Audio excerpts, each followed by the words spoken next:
Games in ancient Greece were treated as nothing less than a religious festival.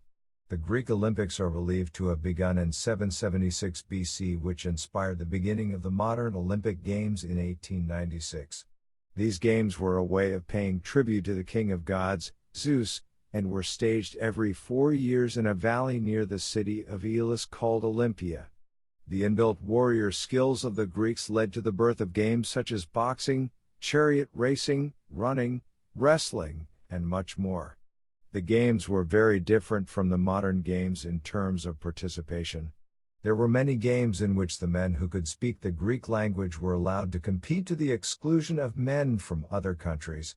The prizes for the winners consisted of crowns or olive leaf wreaths.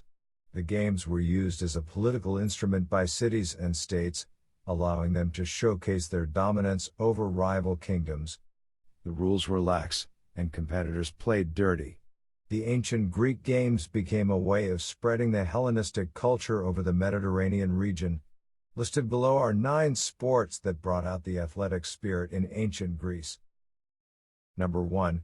Boxing, Greek Pygmachia.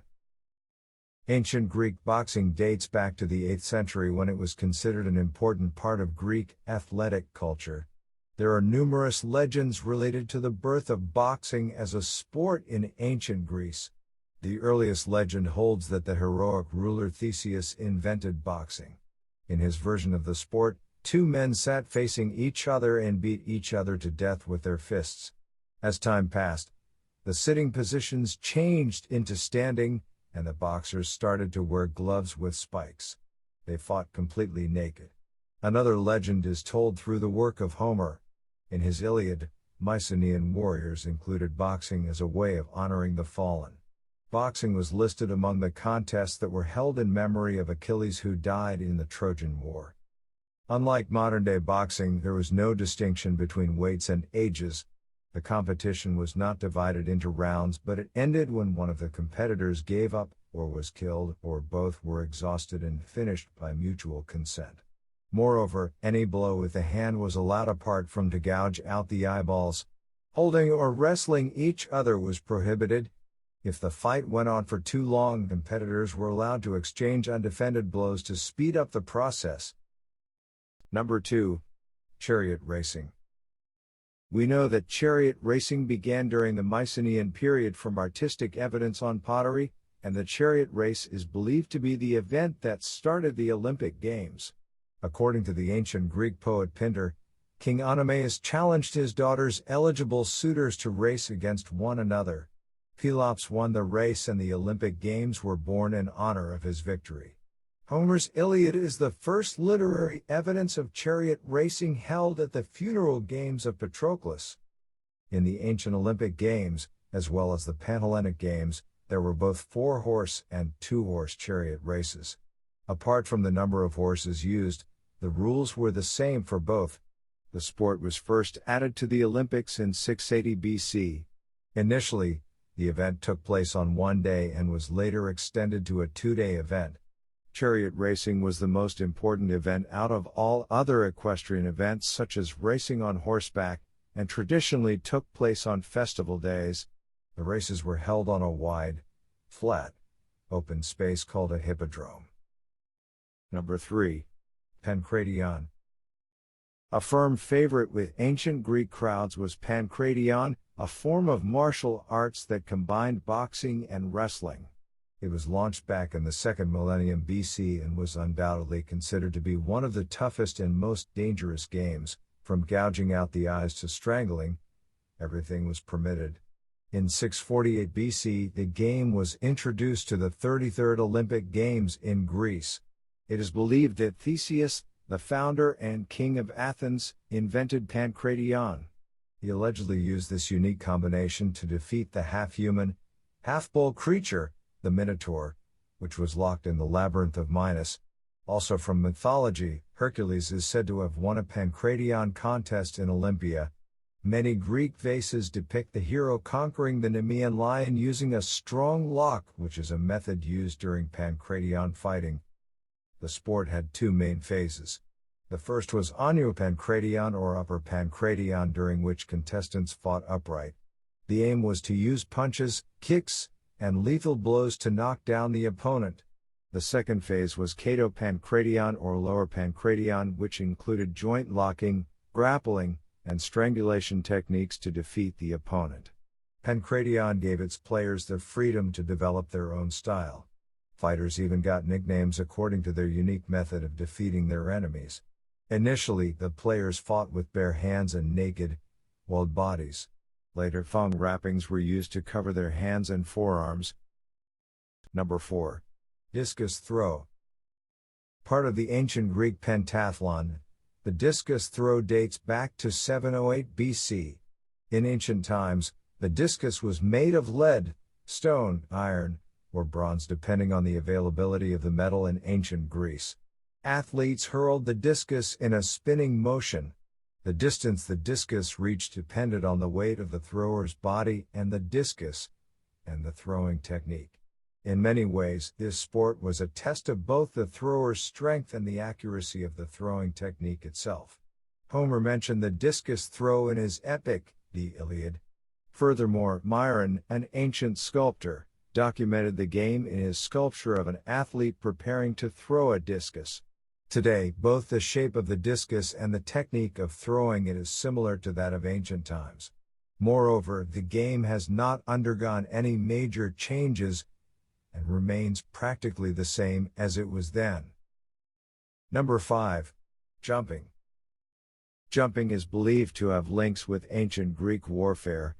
The Greek countryside was filled with ravines, and the soldiers' ability to jump across wide distances during battle was unmatchable. Adapted as a sport, jumping became part of the pentathlon in the ancient Olympic Games. Unlike the modern-day long jump, athletes in ancient Greece had stone or lead weights known as halters attached to their hands. Halters were made in the shape of either dumbbells or cones with depressions to help the athlete grip them. The pit was 50 feet, 15 meters, long and had a fixed point known as a baiter from which the jumps were measured. The jumper gained acceleration by running and swinging the weights at the same time. A combination of power, coordination, and swinging were used to achieve a great jump. Number 6. Running. Running as a sport can be traced back to 776 BC in Greece. The ancient Greeks developed training programs which helped people to take part in the running events organized during the Olympic Games. The Greeks loved to watch running events, and wealthy, generous spectators showered the winners with precious gifts. The sport was unquestionably physically challenging, and there were different types of foot races of varying lengths. The standard distance of the races was measured in the stade or stadium, where a single stadium measured approximately 185 meters. The one-stade race was the most prestigious, and which the legendary founder of the Olympic Games could allegedly run in one breath. Other events were the Dolikos and two-stade races. The Dolikos was a 20 or 24-stade race. The races, which were longer than one stade, required runners to turn 180 degrees around a post located at either end of the stadium. Number 7. Wrestling. Also known as Pole, ancient Greek wrestling was one of the most popular sports in the Greek games. To win a match, a wrestler had to score 3 points. A point was awarded when one of the opponents touched the ground with his hip, back or shoulder, accepted defeat due to a submission hold, or was forced out of the wrestling area. The competitions followed an elimination tournament format under which the bout continued until one wrestler was crowned the victor. The wrestling area was a square plethron or strema. Wrestling was added as a sport to the Olympic Games in 708 BC, and the event came under the pentathlon category. Wrestling was a showcase of strength and was represented in Greek mythology by Heracles. Here are some rules that were followed by wrestlers in ancient Greece. Gouging the eyes or biting was not permitted. It was the referee's call whether or not twisting the fingers with the intention of forcing the opponent to concede defeat was permitted. Attacking the genitals was prohibited. After scoring a point, the opponent was to be given time to rise to his feet before the wrestling continued. Number 8. Horse racing. Horse races were prominent in ancient Greece and formed an inevitable part of festival celebrations. They were listed under the Olympic Games as equestrian events. The races took place at a hippodrome which had two turning points where most of the accidents occurred. Wealthy people were able to afford the horses which competed in these racing events, and it was the owners who were given the title of victors and not the riders. This gave women an opportunity to win horse racing events without actually having to participate. The sport of horse racing started to lose its importance when the Romans took over. Not everybody was able to travel the long distances to various regions of the Mediterranean with their horses, and the sport in Greece started to decline. Number 9. Javelin throwing. The javelin throw was among 5 events in the ancient Greek Olympic pentathlon. The competition took place on a running track where the athletes ran a few meters to the starting point and then threw the javelin as far as possible. The wooden javelin was about the height of a man.